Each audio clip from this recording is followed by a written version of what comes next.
Flintlock. If I had to summarize this one in a sentence, I would probably say something like, if you give it time, it will probably be worth it.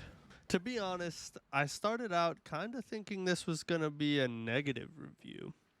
The beginning to middle-ish of the game had me kind of struggling to like it, but the more I played it, the more my gripes and frustrations started kind of melting away. Like me. What's up, everyone? MTK here, and today we are talking about Flintlock Siege of Dawn, a new Souls-like from the developers over at A44, the same studio that brought us Ashen. So I'm going to go through and tell you the good, the bad, and if it's worth your hard-earned cash. But before we do that, make sure that you like this video, subscribe if you haven't already, so that you do not miss out on any of this juicy content. Also, this review will be mostly spoiler-free, as we will be sticking to the early areas of the game only. So let's get started by talking about the visuals. So, as you can see by the gameplay that's put up, the visuals are pretty decent, honestly. Nothing breathtaking, you're not going to be awed necessarily, but they're definitely not bad. And that's to be expected. I mean, they're a smaller studio. A44 is not a big studio by any means. And if you have played Ashen before, you know that this is a big step up from what Ashen was. So you have to give them some credit for that just in general. But overall, the visuals I would call decent, but not necessarily anything spectacular. There are some kind of glaring sore spots that stick out pretty bad. Things like waterfalls. Because everything else looks pretty decent, there's some things that they did pretty poorly, and so they stick out like a sore thumb, like really bad. And you'll see that in some areas where water's hitting water. It just looks like very last generation, not good at all. But aside from that, the visuals are actually pretty good. Performance-wise, on console it ran very well. There were very few issues. I can't speak to the PC performance because I don't play on PC, but on console it did very well, and overall visually I think that it's definitely something that is good enough to be enjoyed. I'm not a big visual person. I'm more of a gameplay guy. If you are a visual stickler, then maybe this one might annoy you from time to time, but I still think that it'll probably pass. Now on to the combat. First off, the hardest difficulty, because there are difficulty options. There's easy, normal, and then possessed, I think, is the hardest difficulty. It's no joke, okay? I'm not kidding when I tell you it is very tough if you choose to go that route. It's kind of akin to like God of War's hardest difficulty, if you've played that before. It's very difficult. So unless you really like the game and you want to invest a ton of time into learning the mechanics and getting really good, then you should probably play it on normal. That's the first thing that stuck out to me.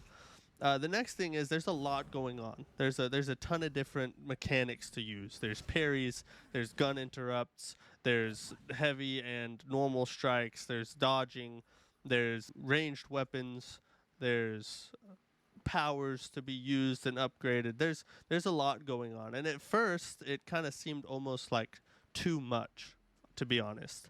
But as I began to understand the gameplay better, it started to click, and it actually allows for some really cool combos and some neat play styles. Although it's kind of a lot out of the gate, it's definitely worth getting to know the gameplay, because it does actually turn out to be a pretty fun combat experience.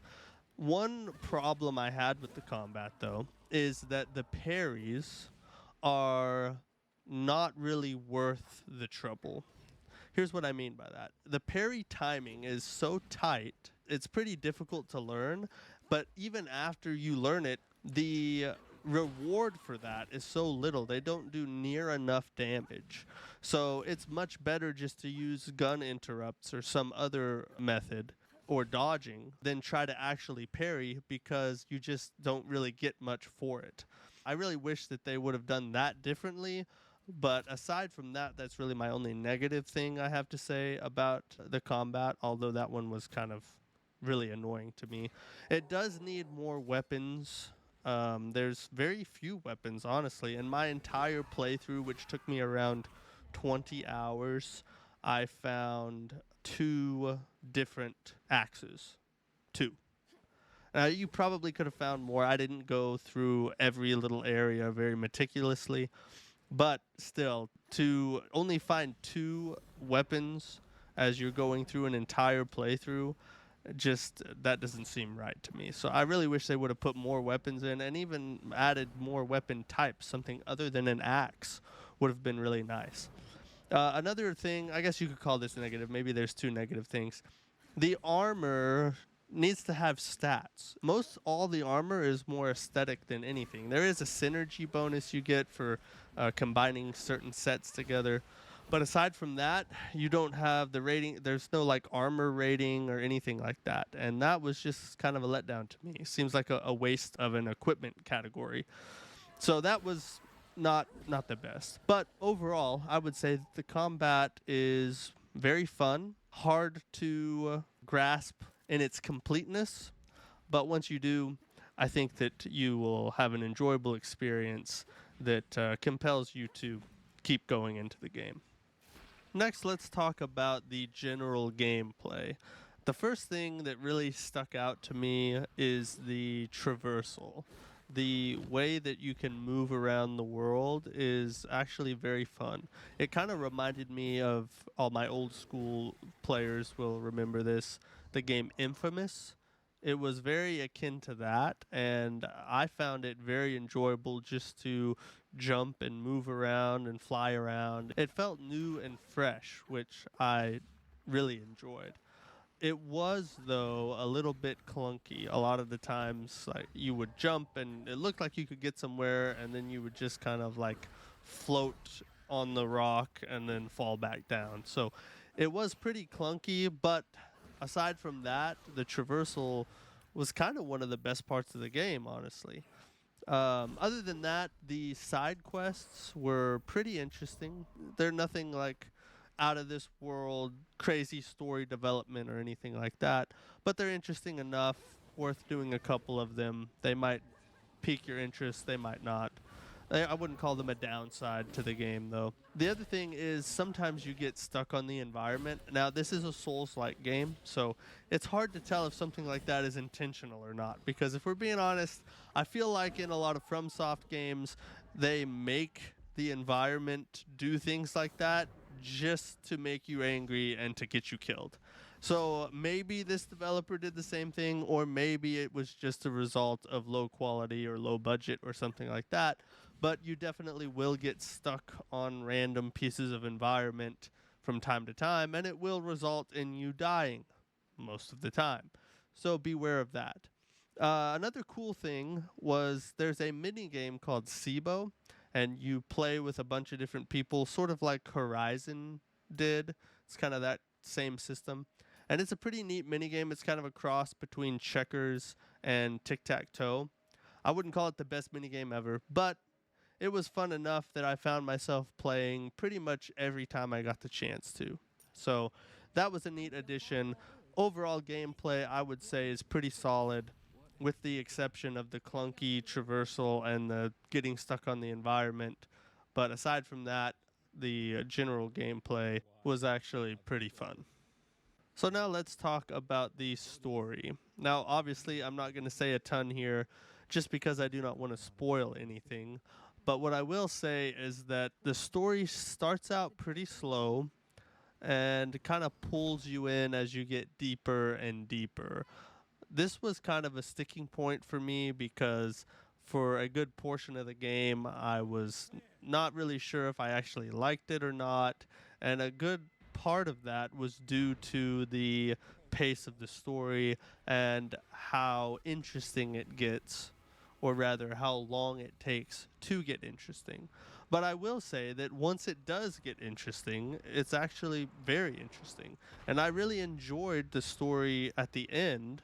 I thought it was actually really well done. but it took a while to get there. So that's one of the main reasons that I say you got to kind of give it some time for it to pull you in, because it definitely doesn't start out that way. One other cool thing about the story is the cutscenes look really good. The cutscenes look great, and the voice acting is good, the sound is good. Everything about the cutscenes in general was really well done. Really, the only negative thing I have to say about the story is just how long it takes to get going and really pull you in and make you feel like part of the world and care about the characters. That's a big thing for me in a story, is I want to care about what's actually happening, and it just takes a while for that to happen. But once it does, you'll really like it. So in conclusion, I'm going to give this one a should consider. I really think that if you love Souls-likes and you are willing to give this game a little bit of time to really introduce you to the characters and the mechanics and the environment and the world, that you will end up actually enjoying it, and I think that you'll think it is worth the money that you spent on it. But it will take some time to do that, and if you're not a big Souls-like fan, this may not be the game for you. But as for me, I don't regret it at all. Do it now. Smash like.